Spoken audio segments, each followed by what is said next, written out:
way back when he had that wall off and the Lynx just ran in and he calls GG right away. That was just classic. Right. It's pretty funny in the finals because, I mean, Monkey had played quite well, so did HDW, and then he just ran right in that one crack in the wall, and that lost in the game outright. Yep. Everyone, Agent Fatality has joined the call with Austin and I, so he will be co-casting alongside here. Hola. Alright, so Whirlwind is going to be a round of 16 map. Always produces some pretty interesting games. We've seen some was it a 6 racks all in we saw in this game? I remember seeing Elite Legend go for something pretty crazy against his other opponent. Yep. It wasn't a 6 racks, but it was something along those lines where he brought tanks and SCVs all the time. Oh, yeah. Oh, my gosh. And it came right down to the wire because he brought one line of SCVs right after his last tank was destroyed, but had he had them before then, it might have changed the game. I mean, that was an insane game. I remember that. Yeah, so hopefully we'll see some of the same. I mean, Bonkers does have some pretty bonker play. RDGOgna is no idea. Very solid. Asian Fatality or toliveanddie, if you guys can give me a bit of a background on his play, because I've seen some Ogna so far in this tournament. Haven't seen some Bonkers, but I've heard a lot of. I've heard his name passed around a lot in some of the chats of.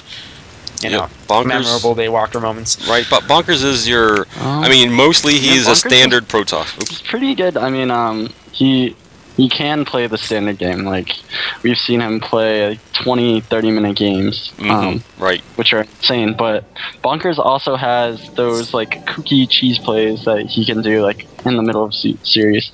I don't know if he'll do it now, especially since it's the second round. I mean, it's a best of one. It's Whirlwind for all maps. I mean...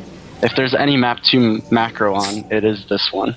So yeah, I was just gonna say that mostly Bonkers is a straight up standard Protoss. I mean, he just does his build and he doesn't really care.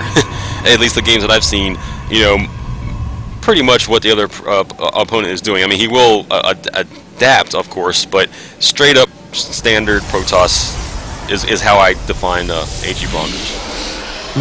Alright, so if we get to the introduction of our players, I'll start in the bottom left. We have our red Terran player. He just won a TVP in that last round. It is RDGOgna. And in the top right, someone not too new to the DayWalker. In the blue trunks is AGbonkers. So our last match showed Ogna go for the 1 racks fast expand. He just barely edged out a victory in against the very aggressive Protoss, who went for a proxy robo, built a war prison with it. Error army on main, and it came down to like 2 Banshees being alive and a handful of Hellions because the Terran had a pretty good bank because he was expanding, and the Protoss just barely lost that game. But it was pretty interesting to watch, refreshing. I mean, it wasn't just standard versus standard, but now we do see Ogna going for the same play he did last game, getting that expansion right away. Yeah, expansion before barracks. So, I mean, this map is absolutely huge. By the time Bunkers scouts this out, what is he doing with his probe? Yeah, he just scouted. He didn't even scout a position. He just that. What if he saw the neutral supply depot and thought it was his opponent's, and then just was content with the scouting and figured, okay, that's where he is, and then he started right back to that base again. So yeah, he goes and cannon rushes his opponent. Boy. It's not even there. Oh gee, toliveanddie have. We've seen someone cannon rush the wrong. Really? Before. I think so. I have. I don't. This probe is. I just clicked on it. It has like a shift rally to go to where Ogna is. So he's doing his proper scouting now. I don't know what that initial thing was. He's getting a forge though after his cybernetics core. No sign of an expansion just yet, but that's pretty interesting. And Ogna got 2 barracks after his command center, but he was supply blocked until that command center finished. But. Yeah, he's in a really safe position. Bonkers, holy, double gas with a forge. Yeah, what are you doing there? We don't know. I'm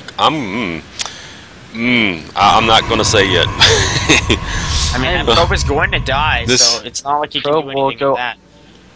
I'm thinking two base MC like +1 or +2 like all in. I definitely see more of an upgrade timing as opposed to anything involving cannons. It's like gonna be like a +2 base like about 100 units all in or something like Yeah, that. he's gonna build that expansion. You say that now, yeah. I don't know. He's gonna have a lot of gas banked up for whatever time he needs, because he is putting down the Nexus. So he can go for a nice Colossus time and just chrono out a couple Colossi with the amount of gas he's got up. Maybe even throw in a few sentries just to say he has them. Or he could even go Storm first, which is pretty hard to execute, but I've seen some players do it, and it really catches your opponent off guard. So you get High Templars right away, and I think you get charged with it because you got your Twilight Council also. Well, so that could be possible. You know what? He didn't make any Zealots, so he just might go full on, I'm going to be in your base blink, you know?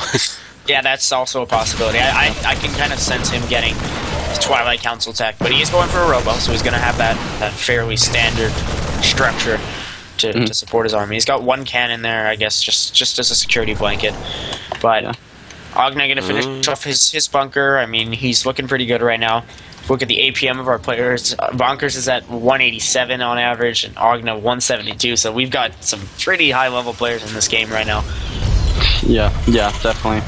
Ogna, I don't know if you guys saw, he checked that third base for any proxies. I mean, this is such a huge map. Of course, the macro game is something you want to push for, but there's also a possibility of Bonkers or a really fast third. That works as well. greedy play, and he's getting an observer with us. I don't know what that gas for, that double gas early he used for. Yeah, I'm telling you, this is the weirdest play. And he's getting +1 armor right away, so I'm not sure what he's going for at all. But I mean, it would have been a little weirder if he went for +1 shields right away. But he's getting armor, so I think armor's important against Terran just because they deal so much DPS that it's not completely out of the blue just to get armor first. Yeah, I mean, I would favor armor over shields because I mean EMP will just wipe out your shields, and you want to have some durability. But he's getting a robotics bay also. Yeah. All right, I'm gonna make a rare prediction here that he's gonna go like mass Colossus, like get like 6 Colossus out there or something like that. Yeah, like PvP style War of the Worlds. He's just got all of these. Because he did see the bunker and he did see the Marines, so I think he's safe to say, okay, he didn't go like factory on me or something like that, you know. But I mean, Ogna has the proper infrastructure to grab his Vikings because he's gonna be able to get some medevacs out and. I don't know what to say at this point. Bonkers, if he can survive in these next 10-ish minutes against any major timing attacks, then he will probably win the game just because of how much of an economy he has behind him. But he could definitely fall victim to a strong bio push out from Ogna because it looks like he's getting his +1, his stim, and a nice bio force, so he could be pushing out anytime soon. Yeah, I mean, it's kind of delayed because right now, if you check, Ogna's doing his first scouting of the game at the 9-minute mark. These Marines just split to the corners of Whirlwind, but wrong corner. Bonkers is on the top right, so yeah, it looks like he's going to mobilize out right now with that small little force.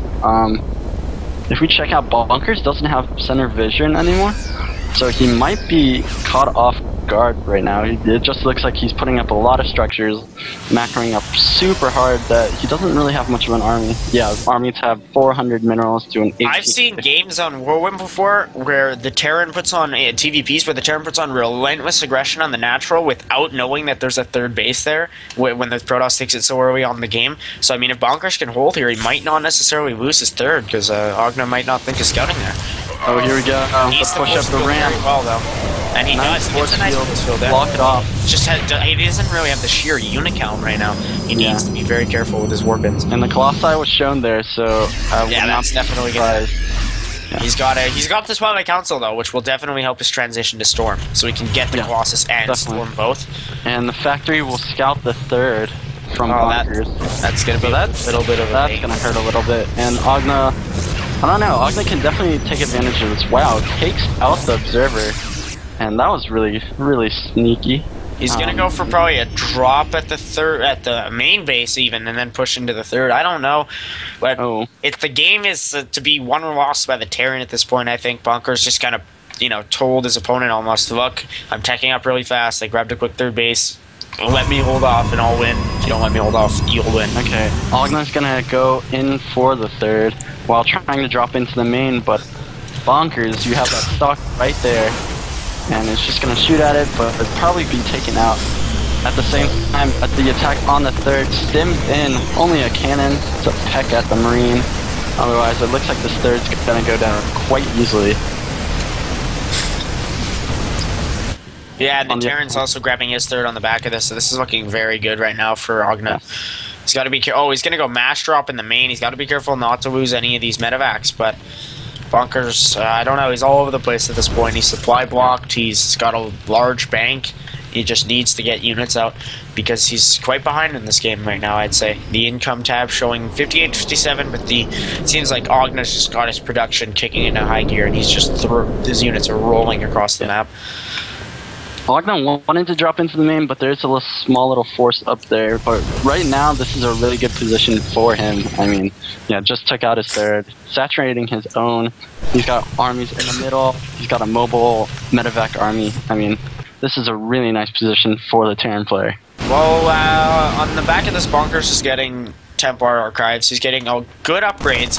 So I would say he's pretty far behind at this point, but not out just yet. Yeah, definitely not out of the... Yeah, I mean... But there are 4 Vikings on the field. They're about to get their +1 attack, and this Bioforce is going to have their +1 armor and +1 weapons, so... I don't know. Storm not going to complete in time, and Bonkers is just going to be in dire straits if he does not hold off this push with the meager 2 Colossi he has against the 6 Viking fleet of Ogna. Yep, it looks like Ogna is just going to gun it right now. Going in, he's going to take out a bunch of probes. They're just distance mining now. And that's not something you want to do as a probe. That's quite the opposite of what you want to do, is die. Scouting factory, scouts the army, sees the Templar. I'd really like to see a Ghost Academy go down. Oh, it's an absolute necessity, but Bonkers is going to have a storm very soon. He doesn't want to lose this Nexus, though, and it looks like that is going to happen from this small Bioforce. If he's able to save the Nexus, he's still in this game, but if he loses it, I fear it's definitely Ogna's. I think the longer this game goes on, Ogna's just pulling further and further ahead. The supply count, Ogna's max, and Bonkers is still at 120. And Ogna has good storms though out of Bonkers, very nice. I don't know if it's enough to win the game, but just a nice show. Oh no, I mean, I thought Ray was gonna do well for the battle, but it actually seems like Ogna can storm up, and GG is called. Yeah, Bonkers goes down quite decisively to